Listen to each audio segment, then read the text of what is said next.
Perkenalkan, nama saya adalah Billy Mokresi Tamba. Saya akan menjelaskan materi yang pertama, yaitu mengenai materi aset keuangan. Aset adalah segala sesuatu yang memiliki nilai, yang artinya adalah yang dapat kita jual dan dapat memiliki dan mendapatkan uang. Aset terbagi ke atas dua hal. Yang pertama yaitu aset berwujud dan aset yang tidak berwujud. Yang pertama, aset berwujud adalah aset yang nilainya yang sesuai dengan wujudnya. Misalkan bangunan, mesin yang harganya sesuai dengan ongkos pembuatannya. Lalu, kita masuk ke dalam aset yang tidak berwujud. Aset tidak berwujud adalah aset yang nilainya tidak sebanding dengan wujud fisiknya. Misalkan, surat berharga, saham yang berwujud fisiknya hanya secari kertas yang ongkos pembuatannya relatif murah dan tidak sama dengan nilai atau harga jika secari kertas tersebut kita jual. Kita masuk ke dalam klasifikasi uang. Uang adalah segala sesuatu yang diterima secara umum dalam pembayaran untuk membeli barang dan jasa serta pembayaran utang. Ada beberapa kriteria untuk menggunakan uang, yaitu yang pertama, acceptability adalah barang yang dapat menjadi uang adalah diterima secara umum dan diketahui secara umum. Yang kedua, stability of value, yaitu mempunyai nilai yang stabil. Yang ketiga, elasticity of supply, mempunyai kecukupan dan elastisitas. Yang keempat, portability, mudah untuk dibawa. Yang kelima, durability, mempunyai ketahanan dalam waktu yang lama. Yang keenam, divisibility, mudah dibagi dan mempunyai pecahan.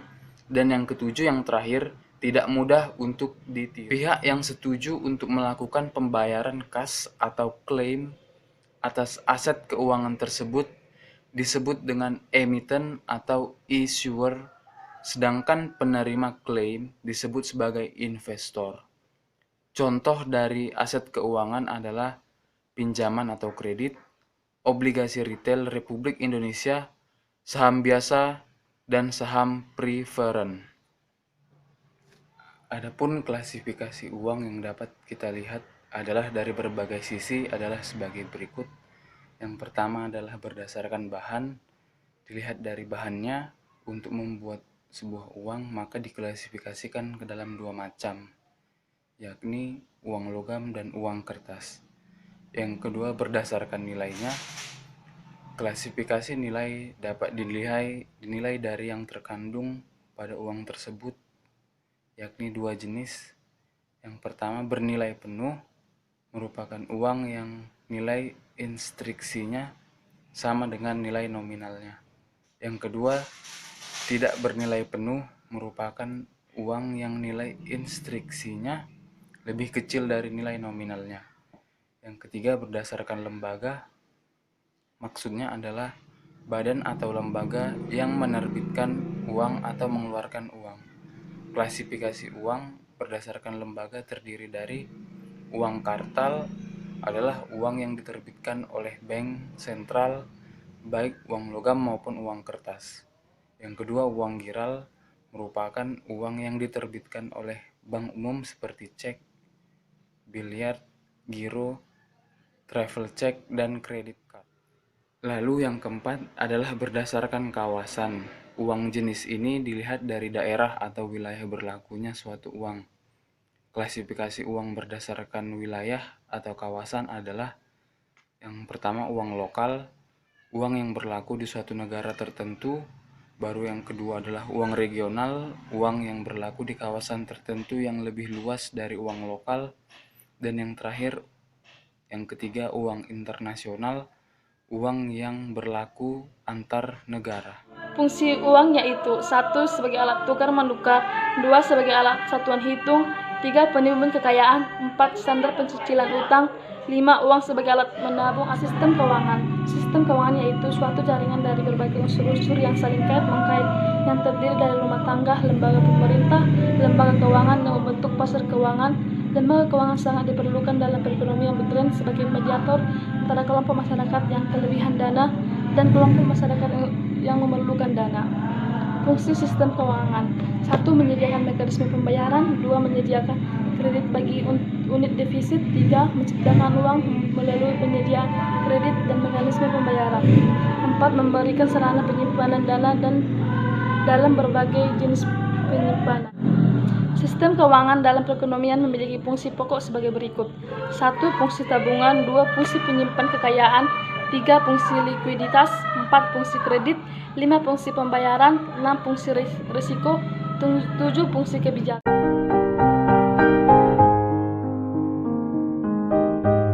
Nama saya Natasha Aprilia. Saya akan menjelaskan tentang materi kedua dari kelompok kami yang berjudul Deregulasi Perbankan di Indonesia.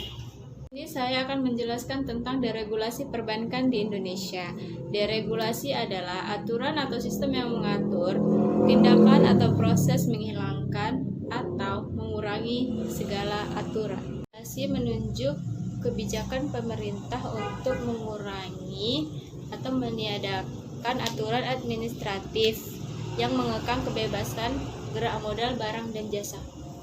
Pengertian dari deregulasi perbankan. Deregulasi perbankan adalah suatu keadaan di mana terjadinya perubahan peraturan dalam perbankan, khususnya di Indonesia. Ini terjadi karena belum tangguhnya keadaan perbankan Indonesia, disebabkan perbankan Indonesia adalah warisan dari negara penjajah Indonesia, sehingga tidak memiliki kemampuan untuk mengelola perbankan dengan baik. Dan Indonesia memang tidak didasari untuk belajar dari negara-negara lain yang sudah leluasa, negara-negara lain yang sudah lebih lama mengatur soal deregulasi ini, disebabkan dengan tujuan membuat suasana perbankan Indonesia lebih stabil. Dibuatlah kebijakan-kebijakan yang mengatur tentang perbankan di Indonesia dari 1 Juni tahun 1983 yang memberikan keleluasaan kepada bank-bank untuk menentukan suku bunga deposito. Dengan paket kebijakan 27 Oktober 1988 atau Pakto 88. Hanya dengan modal 10 miliar, maka seorang pengusaha bisa membuka bank baru, sehingga pada saat itu meledaklah jumlah bank-bank di Indonesia. Lalu paket Februari 1991 atau Paktri yang berupaya mengatur pembatasan atau pemberatan persyaratan perbankan dengan mengharuskan dipenuhinya persyaratan permodalan minimal 8% dari kekayaan, sehingga diharapkan peningkatan kualitas perbankan di Indonesia. Perbankan baru nomor 7 menggarisbawahi soal peniadaan pemisahan perbankan berdasarkan kepemilikan. Hingga PAKMI pemerintah berharap menguncurkan kredit sehingga dunia usaha tidak lesu lagi dan industri otomotif bisa bergairah kembali.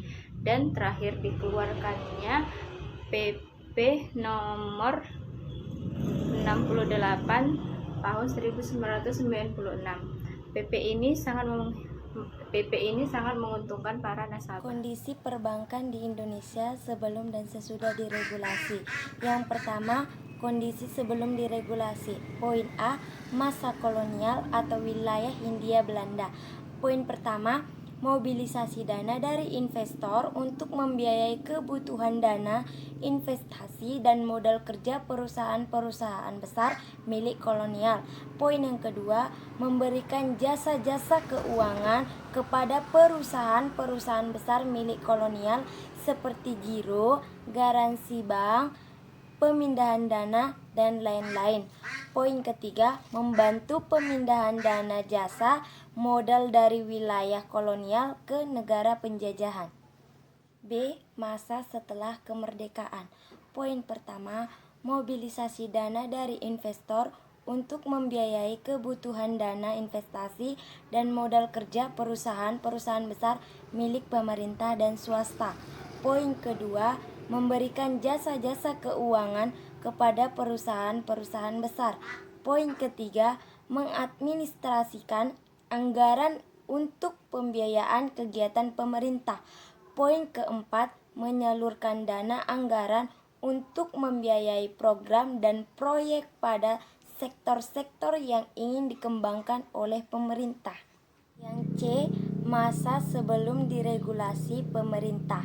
Poin pertama, tidak adanya peraturan perundangan yang mengatur secara jelas tentang perbankan di Indonesia atau Undang-Undang Nomor 13 Tahun 1968. Poin kedua, kredit likuiditas Bank Indonesia atau KLBI pada bank-bank tertentu. Poin ketiga, bank banyak menggunakan program-program pemerintah. Poin keempat, instrumen pasar uang yang terbatas. Yang kedua, kondisi setelah diregulasi. Kebijakan diregulasi yang terkait dengan dunia perbankan yaitu A. Diregulasi 1 Juni 1983 yang berisi memberikan keluasan kepada semua bank untuk menyerahkan tingkat suku bunga kepada mekanisme pasar. Poin B, diregulasi Oktober 1988 yang berisi memberikan keringanan persyaratan bagi bank-bank yang ingin meningkatkan statusnya menjadi bank devisa, membuka kemungkinan pendirian bank campuran atau kerjasama dengan bank asing, dan memberikan kesempatan bagi bank asing untuk membuka kantor cabang pembantu di kota-kota tertentu. Poin C, diregulasi 25 Maret 1989 atau penyempurnaan Faktor 88 yang berisi memberi kesempatan yang lebih luas bagi bank untuk melakukan penyertaan dan pada lembaga-lembaga lain serta memberikan kredit investasi jangka menengah dan jangka panjang. Setelah adanya diregulasi ini, perbankan Indonesia mengalami perkembangan yang cukup signifikan. Adapun ciri perbankan setelah diregulasi antara lain, yang pertama, adanya peraturan yang memberikan kapasitas hukum. Yang kedua, jumlah bank swasta bertambah banyak. Yang ketiga, tingkat persaingan bank yang semakin kuat. Yang keempat, sertifikat Bank Indonesia dan surat berharga pasar uang atau SBPU. Krisis ekonomi pada tahun 1977 ada dua. Pemilu kedua Orde Baru, yang kedua inflasi. Krisis ekonomi tahun 1997.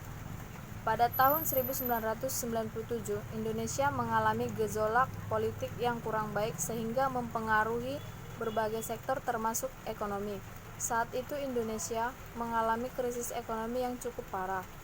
Ciri kondisi perbankan saat krisis. Yang pertama, tingkat kepercayaan masyarakat dalam dan luar negeri terhadap perbankan Indonesia menurun drastis. Yang kedua, sebagian besar dalam keadaan tidak sehat. Yang ketiga, munculnya penggunaan peraturan yang baru. Yang keempat, jumlah bank menurun. Setelah beberapa tahun memperbaiki keadaan Indonesia yang sangat terpuruk, akhirnya di awal tahun 2000 nampak hasil yang cukup positif. Keadaan bangsa Indonesia di berbagai sektor berangsur-angsur membaik.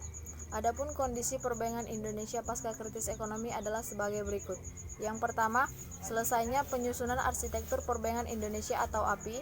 Yang kedua, serangkaian bencana dan komitmen pemerintah, DPR, dan Bank Indonesia untuk membentuk atau menyusun lembaga penjamin simpanan, lembaga pengawasan perbankan yang independen, serta otoritas jasa keuangan.